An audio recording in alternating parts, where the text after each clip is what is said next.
The Reds never won a championship in Muncie, but had some pretty unusual tall tales. Former Cincinnati Reds pitcher Joe Nuxhall threw a ball into the White River, and Olympian sprinter Jesse Owens raced a horse around the diamond behind me. For the third straight season, UCF baseball plays with heavy hearts, mourning the passing of Joe Skinner. Nobody embodies Skinner strong like Dallas Beaver, Joe's good friend who wears 38 in his honor. Baseball season is underway, but McCulloch Park is still empty. That's because it's been nearly 60 years since the Muncie Reds left town, but for local baseball fans, the memories have never faded. NASCAR rolled into the Irish Hills for the second time this season, as NASCAR's Big Three stole the show at the home of the automakers' Big Three. Magic is always in the air in Disney World, especially at the Atlanta Braves game.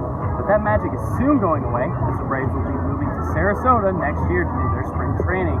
That is going to affect families coming to the ballpark and Disney World. The ball is tipped to begin a basketball game. But this isn't any other game. This is wheelchair basketball. Led by Disability Services and junior Logan York, the group of wheelchair ballers has met weekly this school year. It was just scheduled to be a month-long thing, and then it was supposed to just fade out, which that's how it happened. And then I came back after that summer, and I had really had an interest for it and would hope that it would continue. So I reached out to Disability Services to see if maybe we can make this a year-long thing. York was given the task to recruit new players to keep the games alive. However, he had no problem roping in some of his dorm mates. Logan started putting flyers on his door for wheelchair, and he started advertising it to everybody like, hey, there's this thing that we're doing, it's an adaptive sport, we'd like you to come. And at first I couldn't really go because I had stuff going on as an RA. But then when my schedule started freeing up, like my girlfriend convinced me to go and Logan convinced me to go, so like the entire group kind of pulled me in. While the games have concluded for this year, the group of players are looking to take the next step. They're in the process of becoming an official university club to get funding to repair or replace their current wheelchairs. Most of the wheelchairs, if not all of them, are kind of broken. Or they need to be like checked up on because the tires are misaligned and like nothing's screwed in properly. So they've gotten beaten up over the years, so we're trying to like find a way to replace them. If anybody wants to help support and donate to Disability Services to purchase more wheelchairs, that'd be greatly appreciated, because that would be one of the major ways to get them. Club or not, York can't wait to come back fall semester to get the games going again. It's really great to just come out with a group of friends, have no intent in mind, and we're just here to just have fun and play together and have a great workout. It's great cardio. In Muncie, Ben Schueren, NewsLink, Indiana. Baseball season is underway, but McCulloch Park is still empty. That's because it's been nearly 60 years since the Muncie Reds left town, but for local baseball fans, the memories have never faded. They were here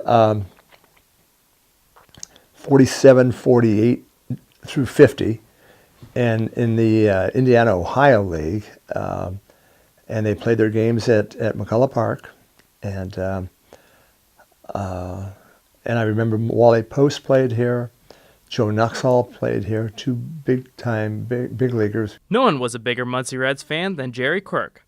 Quirk says that he would go to every game when his dad let him. I'd lived at the ballpark because I only lived 8 or 9 blocks from McCulloch Park, and I'd go over there at night and go underneath the fence so I didn't have to pay. A lot of good times, a lot of good friends out there, and you saw the same people every night, seemed like. They sitting in the same seats. The Reds never won a championship in Muncie, but had some pretty unusual tall tales. Former Cincinnati Reds pitcher Joe Nuxhall threw a ball into the White River, and Olympian sprinter Jesse Owens raced a horse around the diamond behind me. Seen him one time, he threw the ball over the stadium, over the backstop. He's that wild. Jesse Owens came to the McCulloch Park one night, and he raced a horse around the diamond. It was that's kind of neat. I can't remember who won, the horse or but he'd just come back to the Olympics. The field still has its original dimensions and is in use today. Muncie Burris High School and the Babe Ruth League have played on the historic diamond recently. In Muncie, I'm Ben Schueren, NewsLink, Indiana. They come from different countries, Canada, Trinidad and Tobago, Switzerland, Sweden, England. but they all come to Ball State to play soccer. When Ball State women's soccer head coach Craig Roberts took over in 2010, he wanted to bring in more international players to diversify his team. What he created? A family of internationals that help each other just as much off the field as they do on. You come in your first day and you already have friends. So you already know 20 people, which just makes it a lot easier than if you come here, you have no team around you and you kind of have to find friends. Having more internationals helped because then I was able to settle in more, and if I was feeling homesick or nervous about something, I could talk to someone on the team, whereas someone that's not on a team, they wouldn't be able to talk to someone because they don't know anyone here yet. It's really nice to have people on the team that understands that situation we're in. They were all open to everything. They actually liked to know about my culture. The domestics as well, but the internationals because they can relate to what I'm going through, leaving families and friends and stuff. That made it a lot easier, and I learned from them as well. I had other people I could hang out with and talk to, and there was people from my team that could show me around, where she just kind of had to figure it out on her own. So I think having a team to be able to be there with you definitely helps the transition. I knew coming in there was a lot of different girls from different countries, which kind of made it easy, and then having another Canadian helped a lot too. It made it easy because I had people in my own grade that was also international, so we kind of helped each other and just figure stuff out together, so that kind of made it a lot easier than it would be if I would come here alone as an international. Ball State has won 2 regular season MAC championships under Roberts. His blend of cultures benefits the team in more ways than their play on the soccer field. The benefits is diversity, for one. Have different cultures, so you learn about each other's cultures. I think the Americans see other things we do and might use it too. With having so many girls on a soccer team that comes from so many different soccer cultures, we get to experience different types of game and learn from each other in various ways. You get a different style of soccer from everyone and different input. We learn different tactics, different ways to play, and when that can all come together, I think it just makes the team better as a whole. With having internationals and domestics, the combination, it's fantastic. The first round of the NCAA tournament kicks off tonight with 2 play-in games. But don't worry, there's still time to fill out your bracket before the round of 64 starts on Thursday. And taking a look on the screen, we have the games that you should be on upset alert for. One to watch out that the experts do not have is 12-seed Liberty over 5-seed Mississippi State. Liberty finished 14-2 in their conference while also being an effective shooting team. Plus, picking a 12-seed over a 5 is a must for your bracket. 10-seed Seton Hall is also a good pick over 7-seed Wofford. Seton Hall comes into the tournament winning 4 of their last 5 games and 4 wins over ranked teams this season. 12-seed Oregon over 5-seed Wisconsin should be a no-brainer. Oregon has won their last 8, including the Pac-12 tournament. The teams are about even defensively, and Oregon has the offensive edge. Finally, 13-seed UC Irvine over 4-seed Kansas State.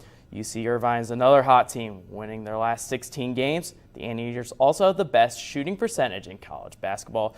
One note, Oregon and UC Irvine would play each other in the round of 32 if both were to win. And most bracket challenges close Thursday at noon when the second round of the NCAA tournament tips off. Ball State softball finished up the Silicon Valley Classic Sunday with a win over Montana, and it came with a milestone. Head coach Megan Scioli Bartlett won her 100th game as the manager of the Cardinals. Scioli Bartlett became the 5th coach in program history to reach the 100-win mark. Scioli Bartlett said that there was no better way to celebrate her accomplishment than with her team. I didn't know. But after the girls told me what they were jumping around so excited about, it was really cool. I think just to see the excitement on their faces was probably the coolest thing about it. Ball State softball will head to Florida for spring break, taking part in the USF Clearwater Invitational this weekend. And guys, I talked to the softball team this weekend, and they've only been outside for half a practice. I bet they cannot wait to get in the Florida sunshine.